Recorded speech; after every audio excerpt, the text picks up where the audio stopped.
Good morning and welcome to Love Every Moment, coming to you today from Colorado Springs, Colorado. Well, today's verse is 1 John 2:18. Children, it is the last hour, and just as you heard that Antichrist is coming, even now many Antichrists have appeared. From this we know that it is the last hour. Wow, okay, we're getting into Antichrist now, or maybe plural Antichrists. This is pretty serious. And yet, notice John starts with the word children, a term of endearment. In fact, a term that's different from the last usage, which was in verse 12, I'm writing to you, little children. From what I have studied, this word children is even more endearing. At least that's what I picked up from my research. Children, it is the last hour. What's interesting about that is, of course, this was written a couple of thousand years ago. So they were already calling it the last hour. The whole idea of the last hour really begins with the death and resurrection of Jesus Christ. That whole period from then through the present and unto the tribulation, that's the last hour. Now, when I read that, though, I want to think of something more practical, and that is, it is the last hour, maybe not necessarily for the world, because the world has gone on for 2,000 years since this was written, and may possibly go on for quite a few years. However, this is a phrase of urgency. If someone says it's the last hour, it could be the last hour for me. It could be the last hour for you. Maybe I'll drive down this road with this rig and I'll have a car accident and die. I mean, it really could be the last hour at any time in our personal lives. So let's make sure that we have that sense of urgency. And just as you have heard that Antichrist is coming, even now many Antichrists have appeared.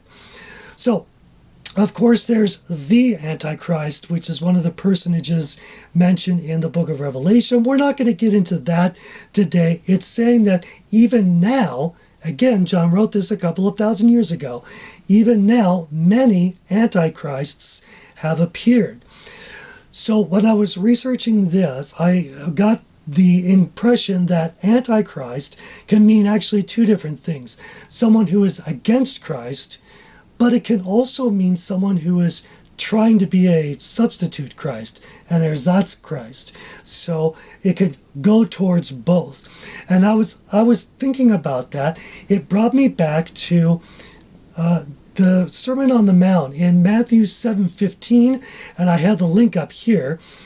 It says, "Beware of false prophets who come to you in sheep's clothing, but inwardly are ravenous wolves." And it goes on to say, you'll know them by their fruits, which is interesting. It doesn't say you'll know them by their doctrine, or you will know them by their Christian acts or something else. It says you'll know them by their fruits, and goes on to such a climax. It even says, not everyone who calls me Lord is really a Christian. So back to our main verse, it says, even now many antichrists have appeared. From this we know that it's the last hour.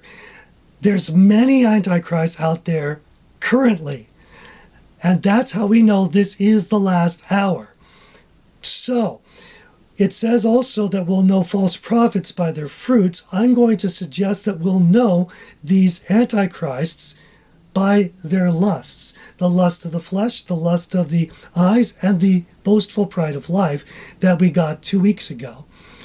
So we have to make sure that we can recognize them and not fall into that trap. If we see someone that is showing a doctrine or living a life that is self-serving and caters to the flesh and their own human wants and needs, that's something we got to avoid.